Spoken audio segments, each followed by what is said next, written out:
You just got hit with a lawsuit remix, and this one's got new tracks: sex trafficking, sexual assault, stalking.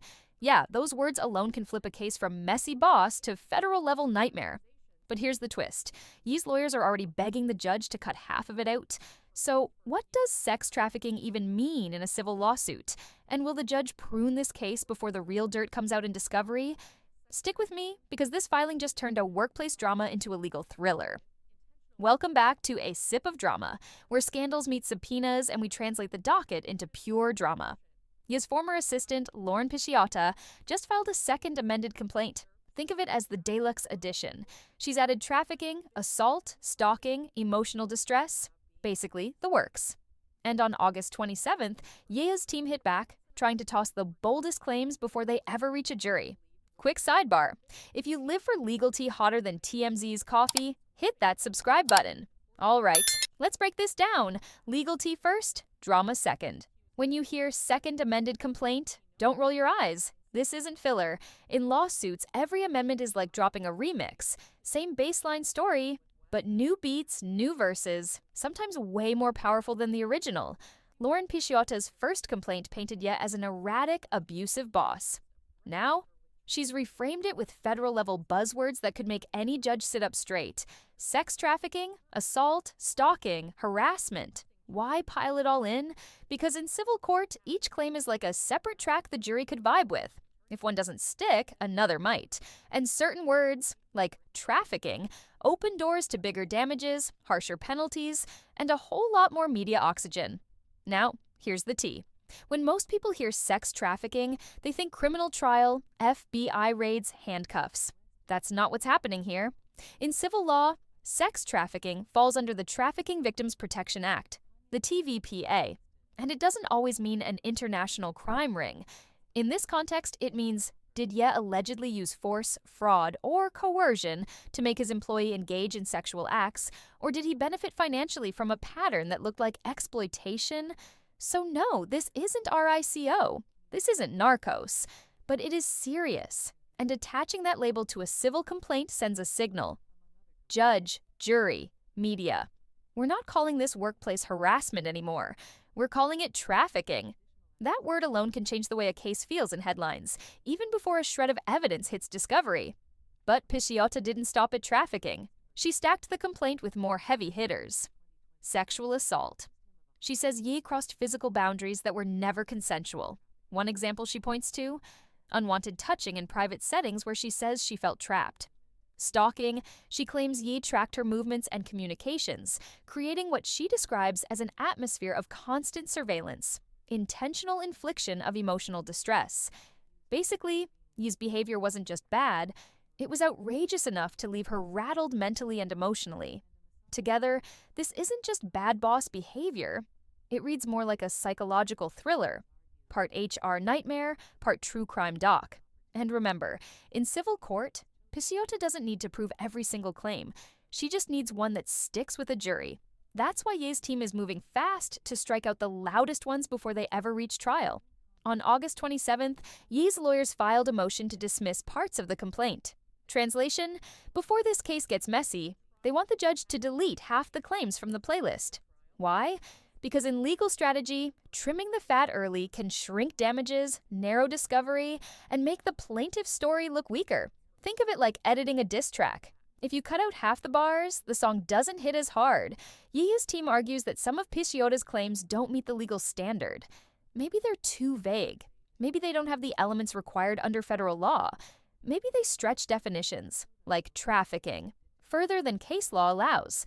It's a tactical move. Convince the judge to clip the wings before this case even gets off the ground.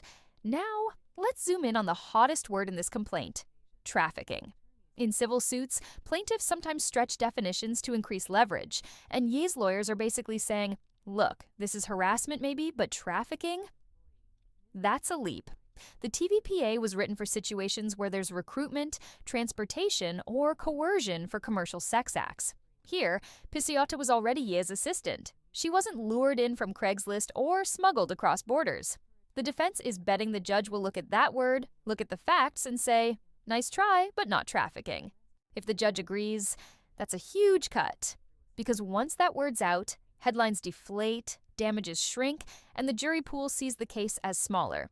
Here's how it works. If the judge trims, say, the trafficking and stalking claims, the case continues. But on narrower terms, think of it like pruning a tree. The trunk remains, but the dramatic branches are gone. That means discovery would focus on the assault and harassment claims, not the federal-level bombshells. It also lowers the leverage Pisciotta has to push for a big settlement. But if the judge lets trafficking stand, whole different ballgame. Discovery would dig into Ye's communications, travel, money flow, all to see if there's even a hint of coercion or exploitation. That's a much uglier look for him. By the way, if you're still here halfway through Ye's courtroom remix, you clearly live for this drama. Hit subscribe. It's way cheaper than jury duty and twice as fun. And this is where it gets juicy.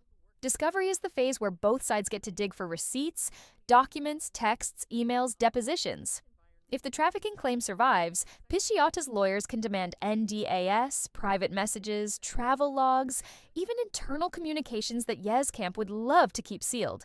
It's basically a legal treasure hunt. And sometimes, what turns up in discovery is way messier than the original complaint. And let's be real. If discovery cracks open wide, the biggest risk isn't what's already in the lawsuit. It's what's hiding in the texts, contracts, and whispered NDAs you thought would never see daylight. That's the gamble his lawyers are trying to avoid. Let's zoom out. Adding trafficking to a civil complaint isn't just about one celebrity. It's part of a growing trend where plaintiffs weaponize federal buzzwords in workplace or harassment cases. It's a way to up the stakes. And sometimes it sticks. So whatever the judge rules here, prune it or keep it. This case could set the tone for how far plaintiffs can push trafficking language in celebrity lawsuits moving forward.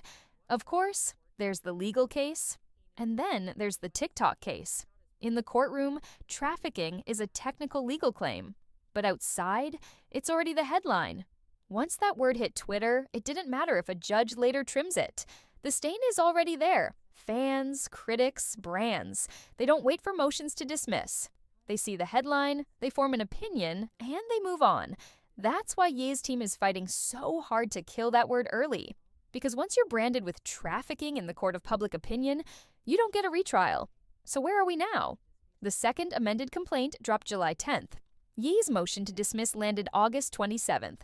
Next, the judge will review arguments, likely hold a hearing, and decide which claims survive. If trafficking and stalking stay in, expect a long, messy discovery phase. If they get chopped, the case gets smaller, but it doesn't vanish. Either way, Ye's legal drama is far from over. So here's the bottom line. You just got hit with an amended lawsuit stacking sex trafficking, assault, and stalking. His team is already moving to slice out the boldest claims before they ever reach a jury.